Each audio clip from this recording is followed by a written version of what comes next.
I stared at my phone in a Chicago hotel room, my heart sinking as the bank app displayed a balance of $137, where nearly $1 million should have been. It was October 18th, 2022, and I, David Wilson, a 47-year-old auditor from Portland, Oregon, had just received an email from Paul, my best friend and business partner of 10 years. He urged me to sign papers to sell our consulting firm, claiming it was a routine deal. But the drained account told a different story. Paul had stolen everything we'd built together. My hands trembled, not with anger, but with a cold resolve. I'd trusted him, shared dreams and barbecues, only to find his betrayal waiting like a knife in the dark. As I opened the email's attachment, I saw my signature, forged, on a contract to a company that didn't exist. This wasn't just theft. It was a calculated plan to erase me. I closed my laptop, my mind racing. What was Paul hiding, and how far would he go to bury the truth? My name was David Wilson, and I was 47 years old when the foundation of my life crumbled under the weight of a single email. I was an auditor for a prominent accounting firm in Portland, Oregon, in the year 2022, a man who thrived on precision, discipline, and trust. My days were spent unraveling financial puzzles, ensuring every number aligned, every transaction accounted for. I prided myself on my ability to see patterns where others saw chaos, but I never imagined that the chaos would come from the person I trusted most. This was the story of how my best friend betrayed me, how he tried to steal everything I had built, and how I fought to reclaim justice.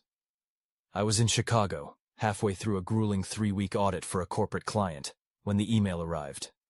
It was late on a Tuesday evening, October 18th, 2022, and I was alone in my hotel room, surrounded by spreadsheets and coffee cups. My laptop pinged, and I opened my inbox to find a message from Paul, my best friend and business partner of 10 years. The subject line read "Urgent Company Paperwork." The email was brief, almost curt, asking me to sign attached documents to finalize a deal he claimed would streamline our consulting firm's operations. He wrote that time was critical, that the buyer needed my signature by the next morning. Something about the tone felt off, too formal for Paul, who usually texted me directly with a casual tone. I hesitated, my fingers hovering over the keyboard. Instead of replying, I opened our business banking app to check the company account. My stomach dropped. The balance, which should have been close to $1 million after a decade of careful growth, showed $137.12. I refreshed the app, thinking it was a glitch, but the numbers stared back, unyielding. I clicked into the transaction history. A series of transfers, starting 3 days earlier, had drained the account. The funds had been moved to an unfamiliar account, one I didn't recognize. Each transfer was authorized with my digital signature, but I hadn't signed anything. My pulse quickened, but I didn't panic. I closed the app, set my phone down, and walked to the hotel window, staring at the Chicago skyline. The city lights blurred as my mind raced. Paul had access to the account, same as me. We had built our consulting firm from nothing, 2 college friends with a shared dream. I handled the numbers. He charmed the clients. It worked because we trusted each other, or so I thought. I returned to my laptop and reread his email. The attached documents were for a sale of the company, not a minor deal. The buyer's name was a vague LLC, one I'd never heard of. I didn't open the files. Instead, I leaned back in the chair, my hands folded, and forced myself to breathe slowly. I had spent my career staying calm under pressure, dissecting problems methodically. This was no different, I told myself. But it was. This wasn't a client's messy books or a tax discrepancy. This was personal. I checked my personal account, one I kept separate for emergencies. It was untouched, a small relief. I had always been cautious, a habit from years of auditing, where surprises were rarely good. I didn't email Paul back. I didn't call him. I sat in silence, letting the weight of the betrayal settle. My best friend, the man who stood by me at my wedding, who toasted my 40th birthday, had orchestrated this. I didn't know why, not yet, but I knew I wouldn't let it destroy me. I opened a notebook and wrote a single word: plan. Then I closed my laptop and went to bed, though sleep didn't come. My mind churned with questions. How had he faked my signature? Where had the money gone? And most importantly, what was Paul hiding that made him think he could erase 10 years of our partnership in a single night? The realization that Paul had betrayed me didn't come out of nowhere. It was October 2022, and as I sat in that Chicago hotel room, staring at the near-empty company account, fragments of the past year began to reassemble in my mind. My name was David Wilson, a 47-year-old auditor in Portland, Oregon, and I had spent my life training to spot discrepancies. Yet the signs of Paul's disloyalty had slipped past me, subtle at first, like errors buried in a ledger. Looking back, I saw the truth. For months, my best friend and business partner had been laying the groundwork to dismantle everything we had built together. Paul and I met in college in 1995, two ambitious kids in a business class at the University of Oregon. I was the quiet one, methodical, drawn to numbers. He was the charmer, quick with a smile and a handshake. We complemented each other perfectly. After graduation, we stayed in touch, and in 2012, we launched our consulting firm in Portland. I handled the financial strategy, auditing contracts and ensuring compliance. Paul brought in clients, his charisma sealing deals I'd never have landed alone. By 2022, our firm was worth close to $3 million, a testament to 10 years of discipline and trust. Or so I thought. The first hint of trouble came in November 2021. Paul started skipping our weekly strategy meetings, claiming family obligations. His excuses were vague. His wife Kate needed him, or his daughter had a school event. I didn't press him. I trusted him, the man who'd been my best man when I married in 2014, the one who'd driven me to the hospital when my father had a stroke in 2018. But the missed meetings piled up, and by January 2022, he was signing contracts without consulting me. I found his initials on a deal with a new client, a company I'd never heard of, promising vague marketing services. When I asked about it, he brushed it off as a favor for a friend. I let it go, but a knot formed in my gut. Other changes followed. In March 2022, Paul's wife Kate, whom I'd known for years, showed up at a company event in a new luxury SUV. She laughed it off, saying they'd gotten a good deal, but I noticed Paul's quick glance, like he didn't want me asking questions. Their lifestyle seemed to shift overnight. Kate, who worked part-time as a realtor, started wearing designer clothes. Paul traded his old sedan for a sleek sports car. I didn't begrudge their success. Our firm was thriving. But the numbers didn't add up. Our profits were strong, but not enough to fund that kind of spending. I started paying closer attention. By June 2022, Paul's behavior grew erratic. He stopped answering my calls promptly, responding with texts hours later. He'd show up to the office distracted, checking his phone constantly. Once, I caught him closing his laptop quickly when I entered his office. I didn't confront him. My father, a retired accountant, had taught me to observe before acting, to gather evidence before accusing. Instead, I took quiet steps to protect myself. I began saving copies of all company documents, contracts, financial statements, emails, to a private cloud storage account Paul didn't know about. I also opened a separate business account at a different bank, diverting a small portion of my personal earnings there. It wasn't much, just $10,000 by October, but it was a safety net. My instincts, honed by years of auditing, told me something was coming. There were personal signs, too. Paul stopped inviting me to his house for barbecues, a tradition we'd kept for years. When I saw him at a client dinner in August 2022, he seemed distant, avoiding eye contact. Kate, usually warm, barely acknowledged me. I noticed Paul's new watch, a brand I knew cost at least $5,000. I didn't ask where the money came from, but I started cross-referencing our company's financials more closely. Small discrepancies appeared. Payments to vendors I couldn't trace. Expenses labeled miscellaneous. I told myself it was nothing, that Paul would never cross me. But deep down, I knew better. Looking back, I should have acted sooner. My trust in Paul blinded me to the pattern forming. He wasn't just pulling away. He was building a life that didn't include me, one funded by something I couldn't yet see. As I sat in that hotel room, the email from Paul still open on my screen. I realized the past year had been a slow unraveling. Every missed meeting, every vague excuse, every new purchase, they were clues I'd ignored. I closed my eyes, steadying my breath. I wasn't angry, not yet. I was focused. Paul thought he could outsmart me, that I wouldn't notice the theft of nearly $1 million. He didn't know I'd been watching, quietly preparing for a betrayal I hoped would never come. But what was he planning next? And how much deeper did his deception go? I discovered Paul's betrayal went beyond stealing money when I found my signature, forged, on a contract selling our company to a ghost. It was October 20th, 2022, and I was still in Chicago, reeling from the near-empty company account showing $137. My name was David Wilson, a 47-year-old auditor from Portland, Oregon, and my life had been built on precision and trust.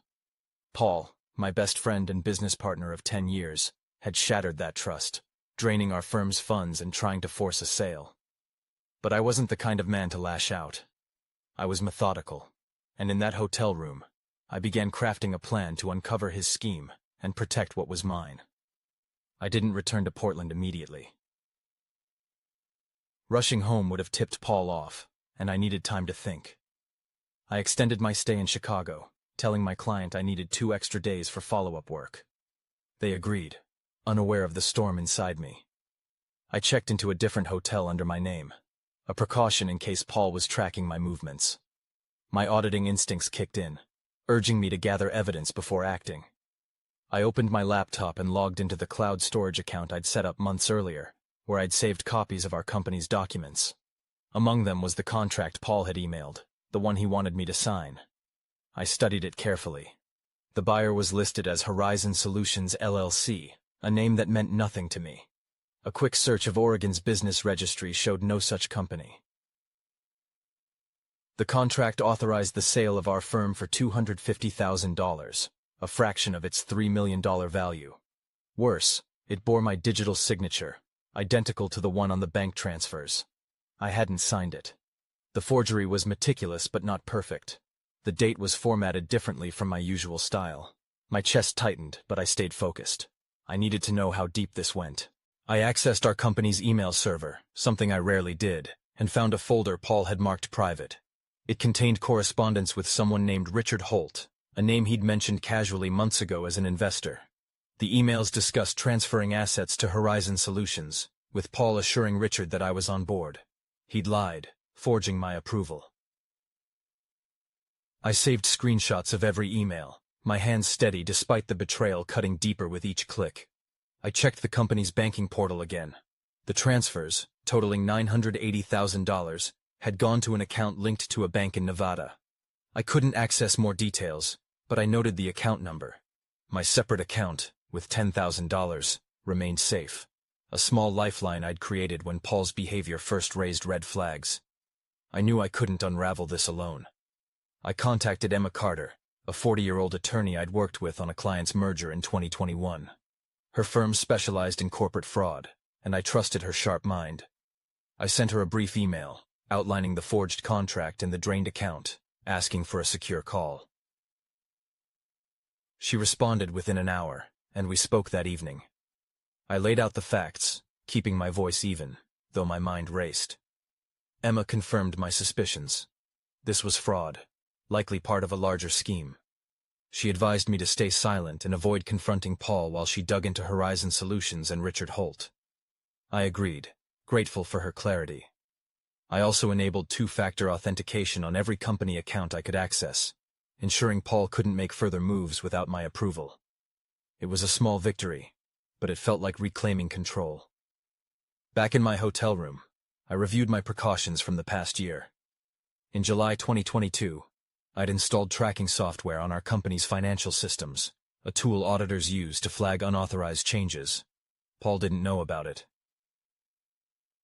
I logged in and found alerts from the past week, multiple login attempts from an unfamiliar IP address. Someone, likely Paul, had tried to access restricted files.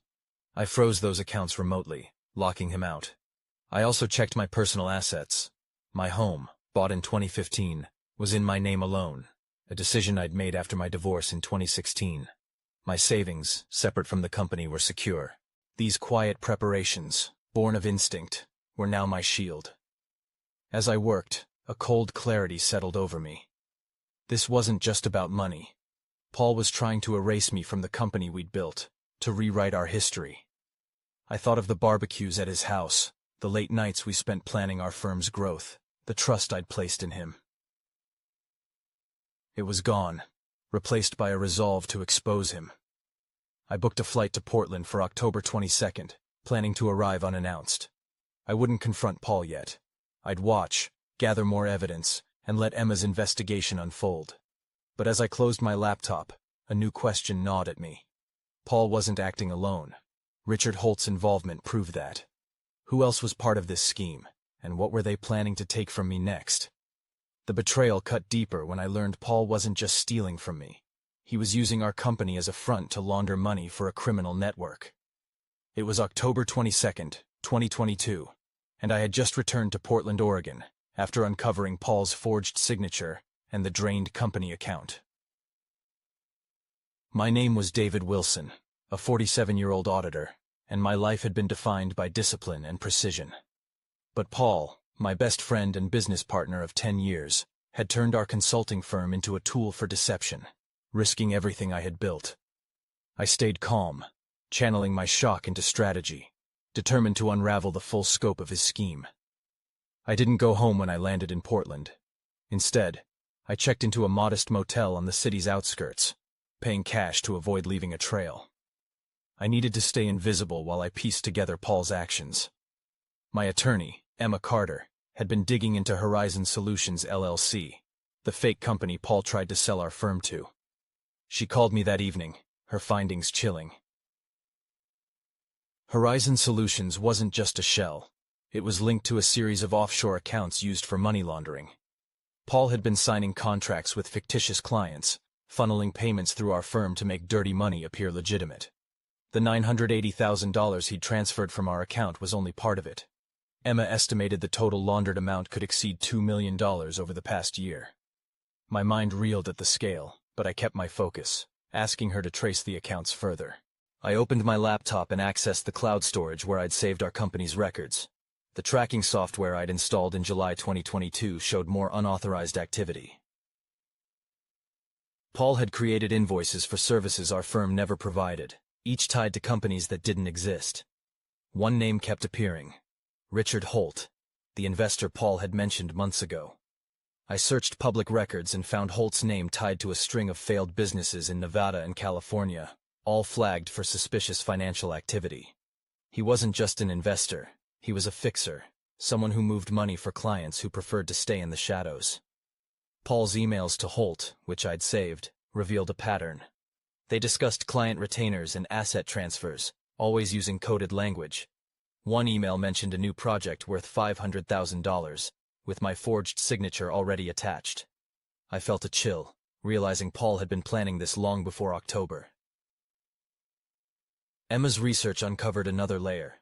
Richard Holt had worked with Paul on at least 3 deals in 2021, each involving small businesses that collapsed after their assets were siphoned off. Our firm, with its clean reputation and steady revenue, was the perfect vehicle for their scheme.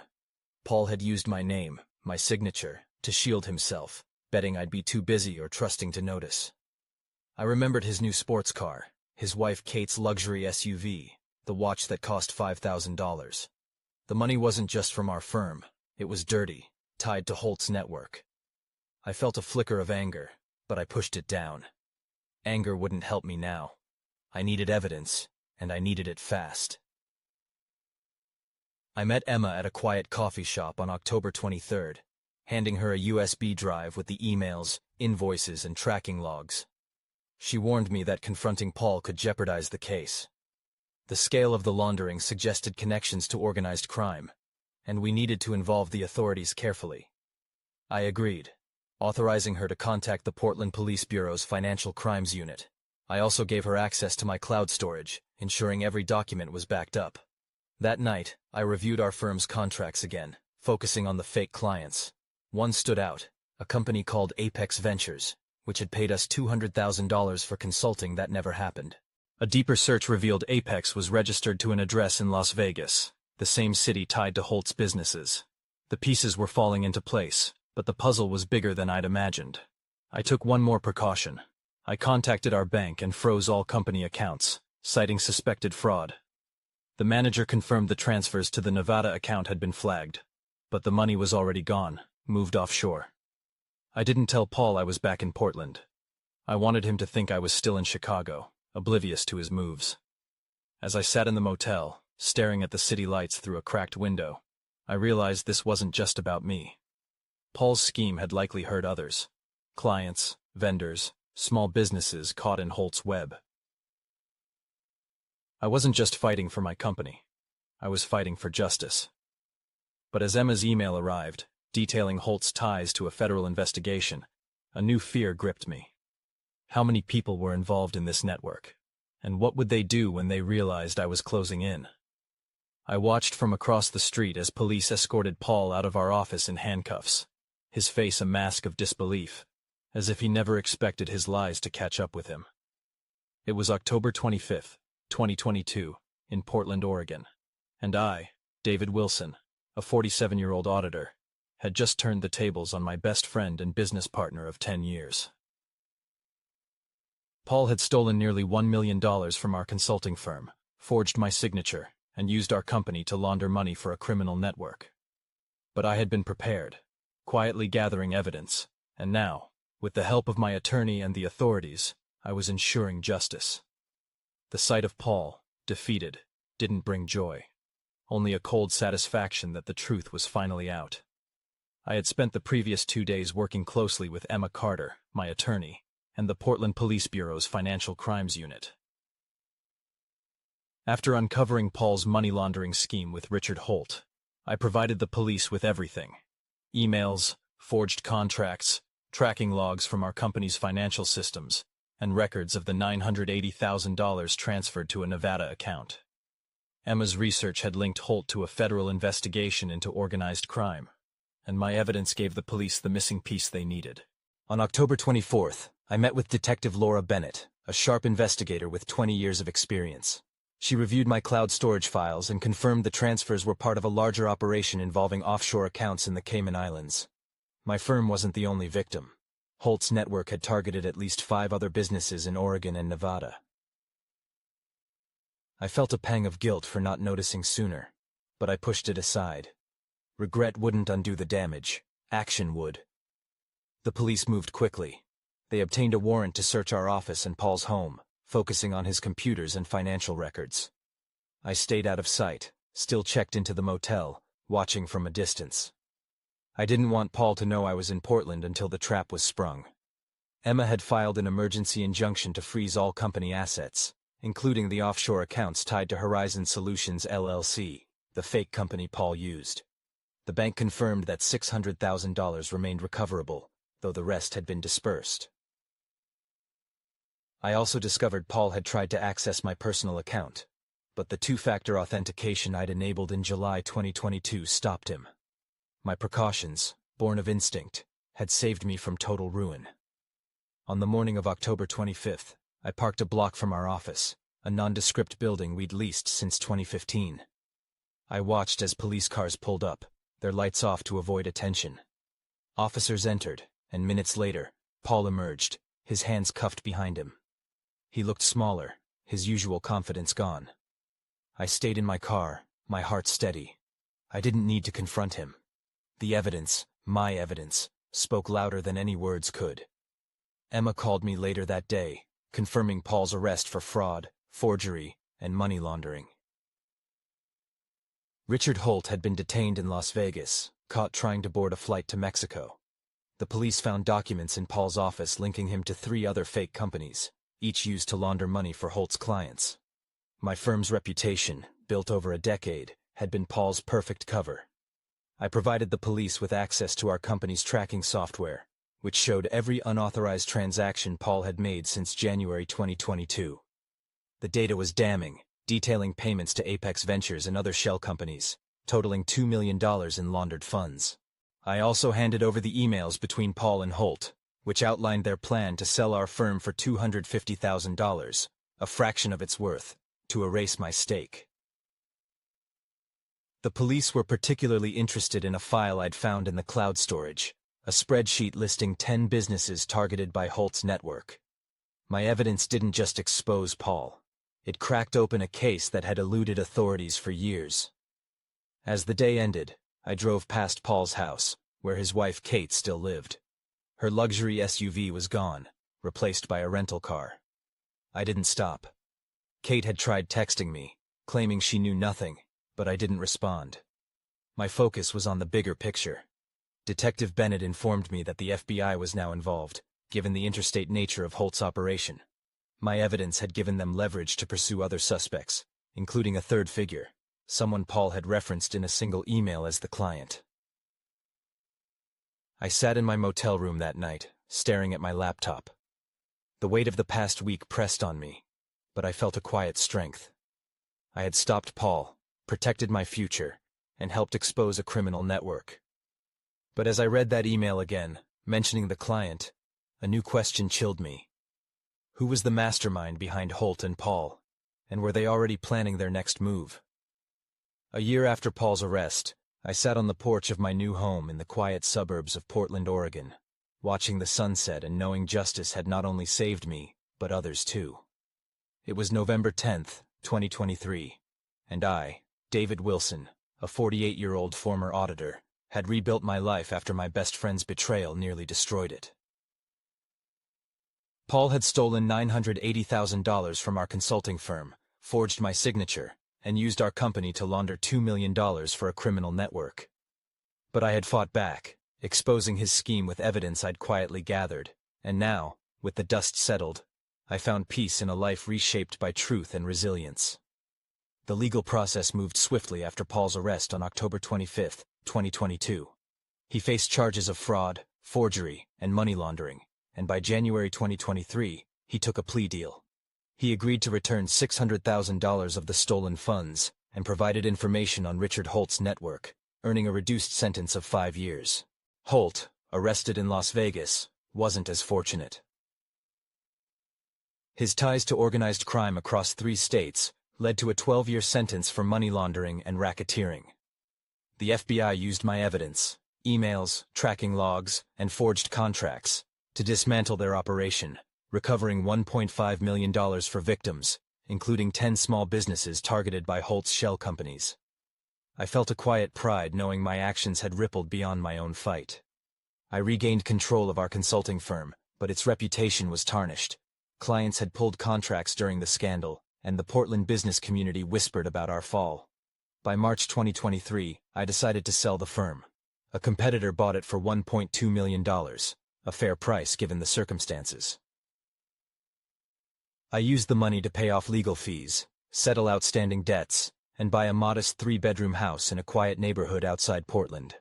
The house, purchased on April 15, 2023, had a small garden and a porch where I could think. I didn't want the firm's shadow hanging over me. Instead, I started a new career as an independent financial consultant, working with small businesses to prevent the kind of fraud I'd endured.